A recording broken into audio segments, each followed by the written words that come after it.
Olá, bem-vindo ao Super Hero Express, sou Adriano Nares e o 44º Super Sentai Machine Sentai Kiramager chegou ao final. E eu posso dizer que chegou ao fim de forma brilhante. Isso principalmente devido à diferença dos personagens variados e muitos deles bem desenvolvidos.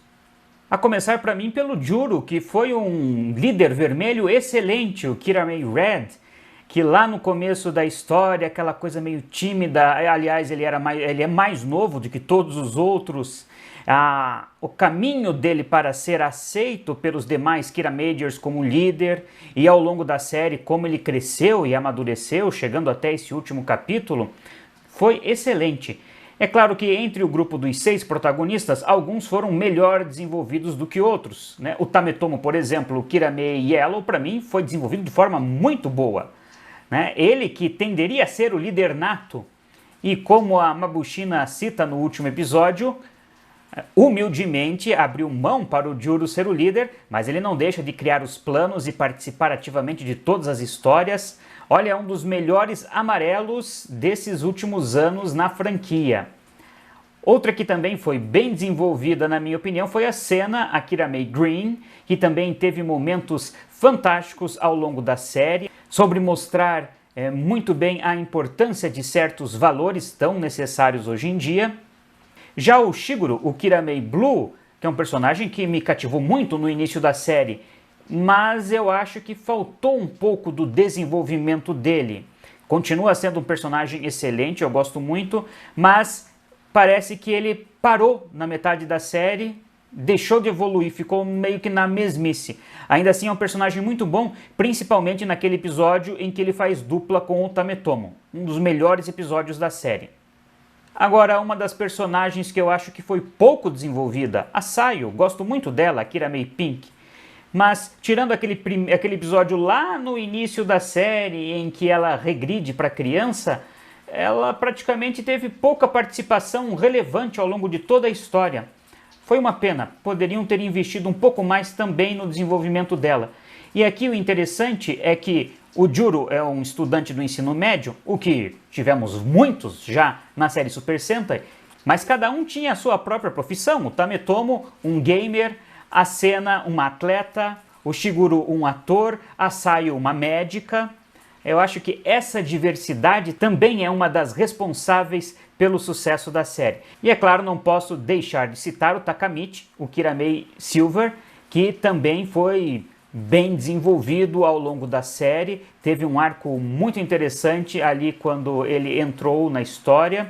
A relação dele também com a irmã, a Mabushina, é algo também muito interessante de se ver, e foi um sexto membro valioso, porque às vezes o sexto membro acaba sendo meio inútil ou poderoso demais. Não, ele parecia ser muito poderoso, mas ele, no final das contas, todo mundo está mais ou menos ali no mesmo nível.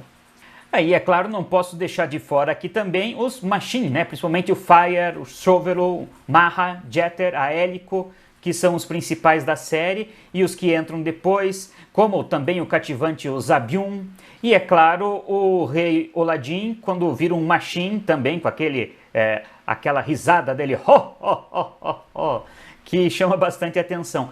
E o meu medo no início da série era se os Machines seriam chatos ao ponto que acontecia às vezes em Go Onger, mas não, em nenhum momento eu fiquei incomodado com eles na tela ou com a participação deles. Eles, inclusive, na minha opinião, complementavam a personalidade dos Kiramagers. Então, comparando o estilo de ser do Machine Fire com o Juro, do Chovelo com o Tametomo, o Maha, aí é interessante o Maha com a Senna, porque todos os outros tinham um Machine do mesmo gênero, né? A Senna não. A Senna, uma jovem, tinha um jovem, um homem, um Machine masculino, o Maha, que ficou bem interessante também. E na questão dos vilões, eu não posso negar que amei a Yodona, fazia tempo que eu não via uma vilã tão cativante assim. A forma da interpretação da Yodona ficou muito boa. E também o Gauza foi um vilão excelente, não é aquele maldade por maldade, ser vilão por vilão. A história dele foi construída e nós compreendemos no final tudo o que aconteceu ao longo de toda a série. É bom quando nós temos um desfecho assim. No caso da Yodona, eu fiquei um pouco triste porque eu gostaria de ter visto um confronto final. Mas a história dela é boa, terminou bem, mas eu senti um pouco falta de um confronto final. E não posso deixar também de elogiar o Carântula, que parecia meio estranho para mim a princípio. Fazia tempo que a gente não via um vilão que mostrasse uma parte humana, né, a boca humana, essa mistura, mas foi um vilão muito bem construído e o final dele foi excelente também. O final do Carântula, inclusive, me lembrou muito o final dos vilões lá de Zyuranger.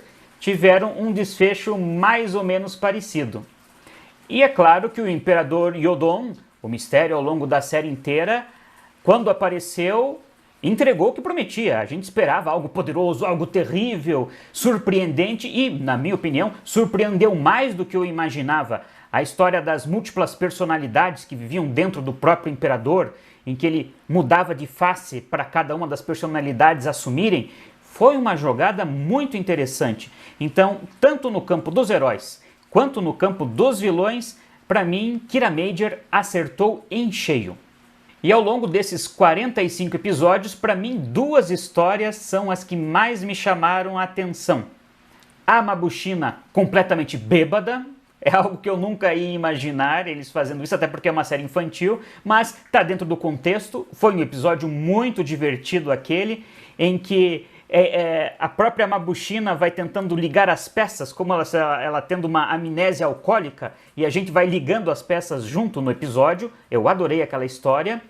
E também quando os robôs encolhem, e daí nós temos os próprios brinquedos que as crianças encontram na loja do Japão para comprar, participando da história em Kira Major. Foi uma ideia excelente, a estilo Querida Encolhi as Crianças, lá da antiga Sessão da Tarde ou do Cinema em Casa.